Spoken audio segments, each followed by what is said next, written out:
వెళ్తున్నప్పుడు మనకి తలపాగా ఉంటే ఆ తలపాగా తీసి పక్కన పెట్టాలి. పాదరక్షలు బయట విడిచిపెట్టాలి. దీనికి కారణం ఏంటంటే భగవంతుడు పంచభూతాత్మకుడు.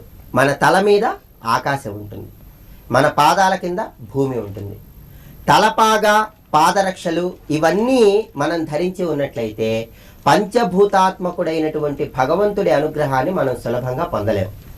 ఎప్పుడైతే మనం తలపాగా తీసి పక్కన పెడతామో, పాదరక్షలు విడిచిపెడతామో, అప్పుడు నా శిరస్సు పైన ఉన్నటువంటి ఆకాశం, నా పాదాల కింద ఉన్నటువంటి భూమి, వీటన్నిటికీ నువ్వు అధిపతిగా ఉన్నావు అని భగవంతుణ్ణి ప్రార్థించటం ప్రారంభించినట్లే. అప్పుడు భగవంతుడి యొక్క అనుగ్రహ వలయం మొత్తం కూడా మన చుట్టూ అలా తిరుగుతూ ఉంటుంది. ఆ తర్వాత చక్కగా దేవాలయానికి సమీపంలో ఉన్నటువంటి బావి దగ్గరకు కానీ కుళాయి దగ్గరకు కానీ వెళ్ళి మనం కాళ్ళు కడుక్కుంటాం.